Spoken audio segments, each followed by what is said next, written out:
You know, when a public health emergency hits, the headlines are all about what's happening on a minute-by-minute, hour-by-hour basis. You do not get news alerts on your phone about the years of hard work that went into making the response to the disaster actually work when everything was on the line. So all the drills, the dry runs, the training.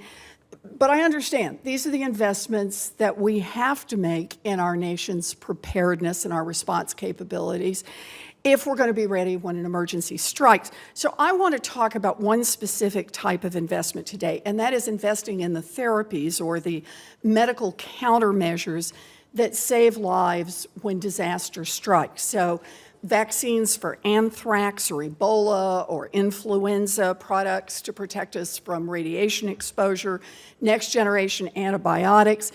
In 2004, Congress established a program called BioShield, and I think Senator Burr referred to this earlier and Senator Baldwin, and I just want to dig in a little bit about this program. The idea was to accelerate development of medical countermeasures by investing in biomedical research. Now, Mr. Inglesby, you're an expert on biosecurity. When a company develops a new drug or device, usually they go out and get a lot of funding from private investors. Why do medical countermeasures need public investment from a program like Project BioShield? Senator, the reason why companies need that kind of support from the government is because the products that we are trying to make for pandemics like anthrax vaccine or Ebola vaccine that you referred to, they don't have a commercial market. And we hope, and even in the event of a pandemic, it's going to be difficult for people to access those funds without the help of government. They're going to be in stockpiles. So what we need is sustained investment in those companies and to get them to do this work. So let's talk about that sustained investment. When Project BioShield was created, it got $5.6 billion in guaranteed funding over 10 years. It was called an advance appropriation, and that means that Congress decided in advance that it was going to spend that amount of money. They didn't come back every year during that 10-year period to decide whether or not they would actually put the money in as promised. Now, that changed in 2013 when the initial 10-year commitment ran out. And Project BioShield has had to get its funds set aside on a yearly basis, just like everyone else, through the appropriations process. Mr. McGregor, you work in the biosecurity field at a company that makes flu vaccines.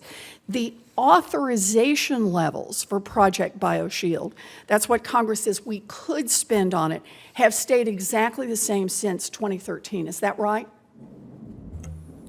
Yeah, since 2013, I mean, the authorization. So authorization, I'm going to go to this. Authorization stays the same, but appropriations levels, did Congress actually get that money out the door to you? No. So for BioShield, I think the authorization was 2.8 from FY14, and about $1.5 billion was actually appropriated. So there was a shortfall relative to what had been experienced in the initial 10-year period. A pretty significant shortfall. Yes. All right. And what does that mean for companies like yours that are trying to make decisions about researching and developing these kind of countermeasures? Well, you call into question again what the commitment is, and I think for a lot of companies, it's very difficult in this space to do long-term planning and to forecast in a way you would typically forecast, granted in a commercial space. So it makes it very difficult to plan. I think as well what's happened with this uncertainty, and I know I mentioned it before, but during that initial 10-year period, I think there was a lot of private investment. There was a lot of institutional investment in companies that were in the MCM space because there was a value that was seen there. And I've heard from a number of colleagues that investment, that pool of investment has really dried up. And in actual fact, there's really very little, if any, value that the market puts in the MCM space. So this really worries me.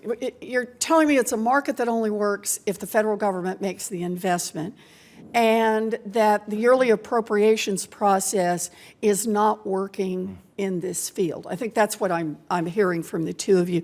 It just seems to me that keeping our nation safe from these kinds of threats is the most important investment, one of the most important investments we can make. You can't make up ground overnight on this, but you can't do it once the threat is at your doorstep. We have to be in this for the long haul. So as this committee works to reauthorize PAPA, I hope that we can discuss the importance of providing robust, stable funding to researchers who are working to help us avert the next public health emergency. Thank you, Mr. Chairman.